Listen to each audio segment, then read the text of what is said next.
வணக்கம், இது உங்கள் சிவி ஜோன். எல்லாரும் எப்படி இருக்கீங்க? இன்னைக்கு பார்த்தீங்கன்னா ஒரு பயங்கரமான தரமான இன்ஃபர்மேஷன். அதாவது ஆல்ரெடி பார்த்தீங்கன்னா கேப்டன்ஷிப் டாஸ்க் நடந்துச்சு. அதில் ஒரு பெரிய கலவர பூமியாக மாறி அதில் வந்துட்டு பவித்ரா ஆக்சுவலாக வின் பண்ண வேண்டியது வின் பண்ணிட்டாங்க. பட் அதை வந்துட்டு நம்ம முத்துக்குமரன் ஒரு ஸ்ட்ராட்டஜி ஒரு பண்ணாரோ இல்லை அந்த கான்ஷியஸை மிஸ் பண்ணாரான்னு தெரியல. அந்த கேப்டன்ஷிப் டாஸ்க்கே கேன்சல் பண்ணிட்டாங்க. ஒருவேளை பவித்ரா கேப்டனாக வரக்கூடாதுன்னு நினச்சாங்களா, கேப்டனாக வந்தால் அடுத்த வாரம் அவங்கள வெளியே அனுப்ப முடியாதுன்னு நினச்சாங்களா, என்ன கொடுமைன்னு தெரியல. ஆனால் இப்போ என்ன அப்டேட் வந்திருக்குன்னா, கேப்டன்ஷிப் டாஸ்க்கு அகெயின் நடந்திருக்கு. நான் ஆல்ரெடி இதை வந்து சொல்லியிருந்தேன், அகெயின் நடக்கும் அப்படி சொல்லியிருக்காங்க அப்படின்னு. ஸோ நடந்திருக்கு. அதில் பார்த்தீங்கன்னா நம்மளுடைய ஜெஃப்ரி செகண்ட் டைம் கேப்டனாக வந்திருக்காப்புல.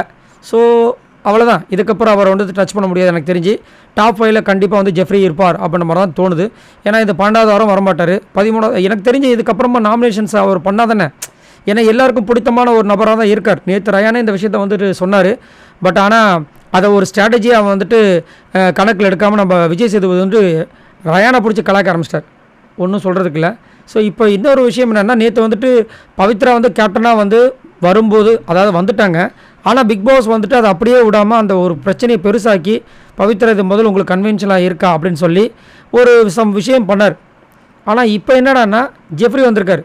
இதெல்லாம் வச்சு பார்க்கும்போது எனக்கு என்ன தோணுதுன்னா, அடுத்த வாரம் ரயான் போகிறதுக்கு வாய்ப்பு இல்லை. மேபி பவித்ராவுக்கு தான் இந்த வலையை வந்து விரிச்சிருப்பாங்களோ அப்படின்ற மாதிரியும் தோணுது. ஏன்னா பவித்ராவும் அந்த அளவுக்கு ஒரு சூப்பரான ஒரு கண்டஸ்டன் கிடையாது. பட் நல்ல ஒரு குட் ஹார்ட்டட் பர்சன், அது வந்து மாற்றக்கத்தே கிடையாது. ரொம்ப நல்ல உள்ளம் கொண்டவங்க. அதே மாதிரி முத்துக்குமரன் விஷயத்தில் கூட வந்துட்டு நிறைய விஷயங்கள் பார்த்தோம். அது வந்து முத்துக்குமரன் மட்டும் கிடையாது, இந்த த்ரூ த சீசன் நல்ல ரொம்ப ஜென்யூனான பர்சன், அதெல்லாம் மாற்றுக்கத்தே கிடையாது. ஆனால் ரொம்ப சைலண்ட்டு. இந்த பிபி கேமுக்கு தேவையான விஷயங்களை கொடுத்தாங்களா கேட்டிங்கன்னா அது டவுட் தான்.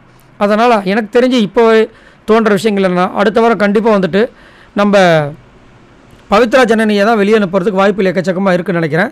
அது மட்டும் இல்லாமல் கண்டிப்பாக டபுள் விஷன் இருக்கிறதுக்கு வாய்ப்பு வச்சுருப்பாங்கன்னு நினைக்கிறேன். சரி, உங்களோட கருத்தை சொல்லுங்கள்.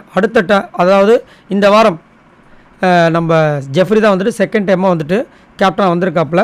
இதை பற்றி என்ன நினைக்கிறீங்கன்னு சொல்லுங்கள். ஆல்ரெடி ஒரு கேப்டனாக இருக்கும்போது அது வந்து பெருசாக இல்லை. அதை வந்து விஜய் சேதுபதியை வந்து வச்சு செஞ்சுருந்தார். இப்போ வர வந்து விஜய் சேதுபதிக்கு செல்லக்குட்டியாக வந்துட்டு நம்மளுடைய ஜெஃப்ரி இருந்திருக்காப்புல. ஸோ உங்களோட கருத்துக்களை சொல்லுங்கள். மறக்காமல் நம்மளோட சேனலை சப்ஸ்கிரைப் பண்ணுங்கள். பாய் நண்பர்களே.